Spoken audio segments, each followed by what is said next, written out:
Hi everybody, I'm Bree the Plant Lady. Today I have sad news. I'm actually having to have that big native water oak removed. So I want to show you the situation and share this information with you as hopefully a means to get you to do better preventative management on your trees so that you won't be put in the position that we are where we're having to have this tree completely taken out. So all of the trees in this native woodland swamp, you know, they're survivors. They go through drought and extreme wet, especially through the winter. And we've often suspected that this had a funny shape because of a hurricane, because a lot of trees in this woods are blown over at 45s, and you can't really tell now because it's so dense, but they have lots of leaders coming up. But this one actually, the fantastic technician who was just here from Snell Tree Experts said he thinks this one grew this way just to, compete for light.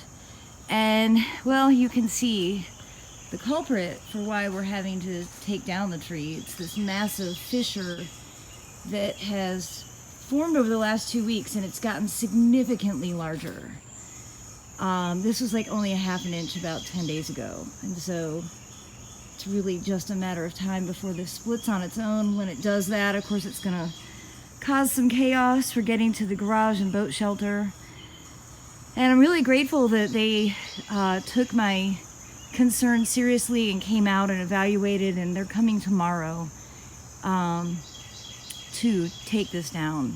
But if I had done a better job of not just taking this tree for granted, over the years, I could have had them prune out a lot of these lower, large limbs that we can't get to. This is still for a tree company, but I could have hired them to do preventative pruning that would have taken some of the weight off of this, and then I wouldn't be dealing with having to remove the entire tree. And that's really the lesson here for me. Even though I'm not trying to manage this woodland, I still have a responsibility of stewarding, and I could have done a better job for this tree. It's a huge loss. Honestly, I can't even imagine what the yard is going to look like tomorrow at this time. It's going to be so much sunnier back here, and I don't say that with glee at all.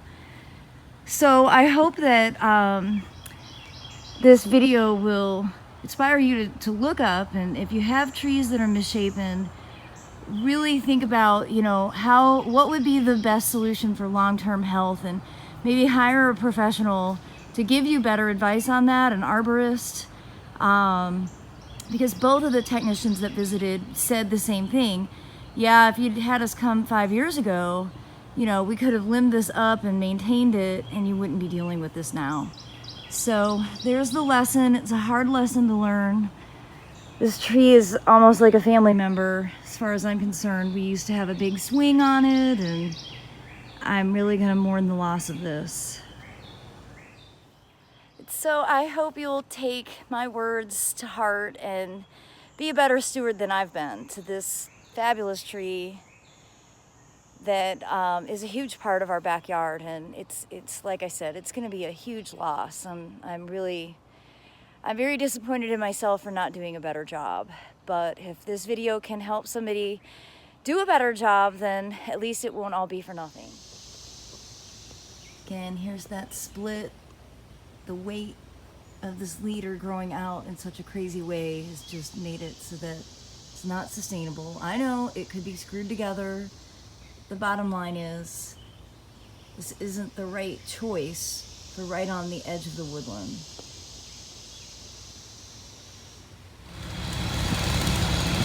It's amazing how much progress they've already made. They're so efficient. If only we had preventative maintenance like this done years ago, we would not be losing this tree. So again, you can save your comments about what we're having you do right now. I'm already acknowledging that if we had been more attentive to this tree's needs, we could have saved it, but we weren't. So I'm posting this video to show you what you can do to avoid this. I don't take pleasure cutting trees down.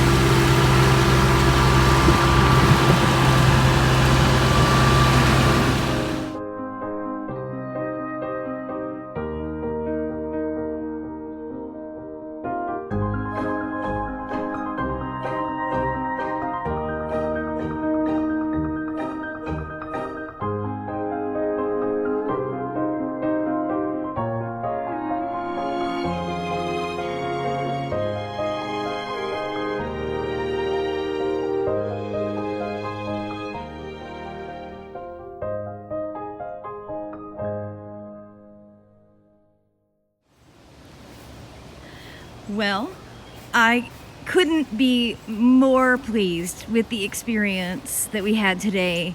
And even though I was really sad about the tree coming down, I have to admit, I am so excited about the new opportunities that are now like, I can now see. Literally, I can see into the forest. So first of all, you'll notice that the metasequoia, which I planted 10 years ago, is now front and center. And I think it's gonna finally have an opportunity to really grow. And I'm a little worried, you know, that it's gonna take some time for these front edge plants to adjust to having so much more morning light, but here we are mid-afternoon and it's shaded, so I think it's gonna be fine. I know it'll be fine because I've seen hydrangeas and camellias adjust to, you know, changing climate from having trees taken down in the past. And let me show you the caliper of the trunk. There it is. And they didn't damage a single plant, you guys. Like, there's a lot back here. A lot of tender things, you know. Aiden and I came through and took some cuttings of the hydrangeas and camellias just in case they were to get like a branch fall on them. They didn't damage a single thing, including that seedling redbud that planted itself right at the base of that water oak. I'm so thoroughly impressed. Snell Tree Experts. I cannot say enough good things about them. But wait until I show you what they did for me as a bonus.